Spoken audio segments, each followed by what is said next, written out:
Hello friends, Radhe Radhe. कैसे हैं आप सब? आशा करती हूँ आप सब अच्छे ही होंगे।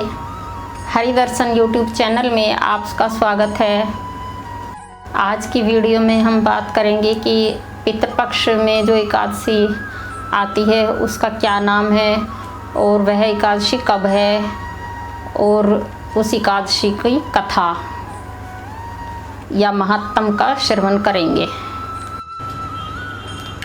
पितृपक्ष में आने वाली एकादशी का नाम इंदिरा एकादशी है। इंदिरा एकादशी 21 सितंबर दिन बुधवार को है।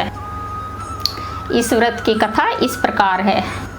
धर्मराज युधिष्ठिर कहने लगे कि भगवान आश्विन कृष्ण पक्ष की एकादशी का क्या नाम है, उसकी विधि और फल क्या है, सो कृपा करके कहिए।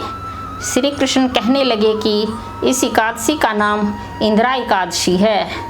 यह एकादशी पाप को नष्ट करने वाली तथा पितरों को अधोगति से मुक्ति दिलाने वाली है।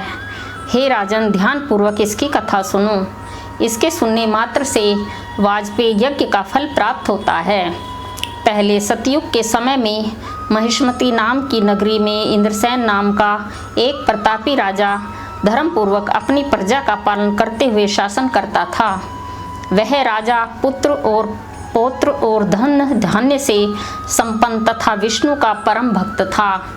एक दिन जब राजा सुखपूर्वक अपनी सभा में बैठा था तो आकाश मार्ग से महर्षि नारद उतरकर उसकी सभा में आए।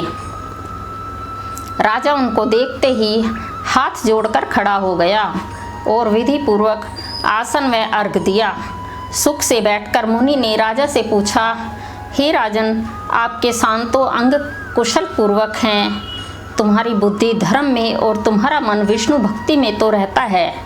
देवर्षि नारद की ऐसी बात सुनकर राजा ने कहा, हे महर्षि, आपकी कृपा से मेरे राज्य में सब कुशल हैं तथा मेरे यहाँ यज्ञ कर्म आदि सुकृत हो रहे हैं। आप कृपा करके अपने आगमन का कारण कहिए। तब ऋषि कहने लगे कि राजन, आप आश्चर्य देने वाले मेरे वचनों को सुनो। मैं एक समय ब्रह्मलोक से यमलोक को गया।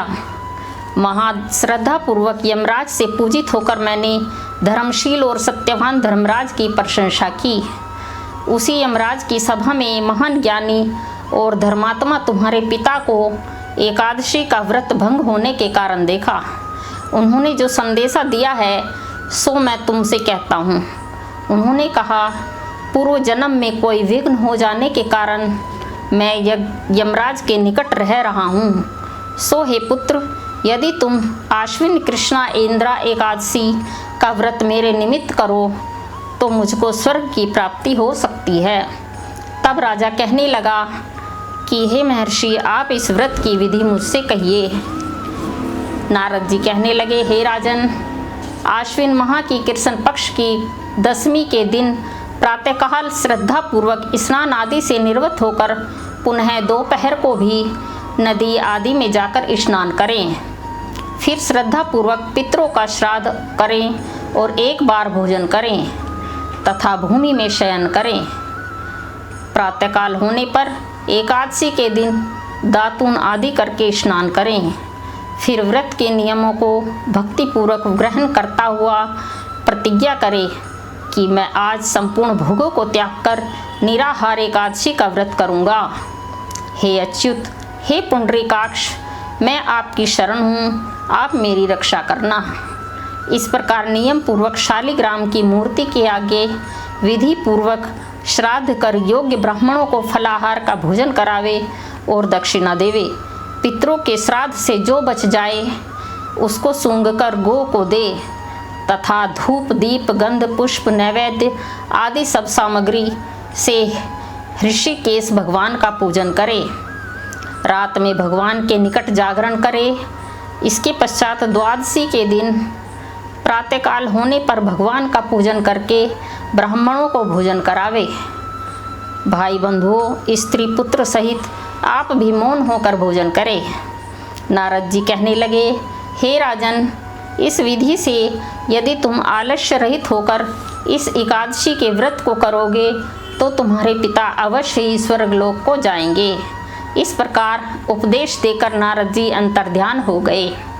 नारद जी के कथनानुसार राजा द्वारा अपने बांधवों तथा दासों सहित व्रत करने से आकाश से पुष्प वर्षा हुई और उस राजा का पिता गरुड़ पर चढ़कर विष्णुलोक को गया। राजा इंद्रसेन भी एकादशी के व्रत के प्रभाव से निष्कंटक राज करके अंत समय में अपने पुत्र को सिंहासन पर बैठाकर स्वर्गलोक को गया।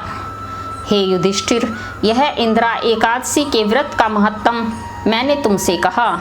इसके पढ़ने या सुनने से मनुष्य सब पापों से छूट जाते हैं और सब प्रकार के भोगों को भोगकर वैकुंठ को प्राप्त होते हैं। बोलो एकादशी महत्तम की जय। बोलो विष्णु भगवान की जय। वीडियो को लाइक करें, शेयर करें, चैनल को सब्सक्राइब करना ना भूलें।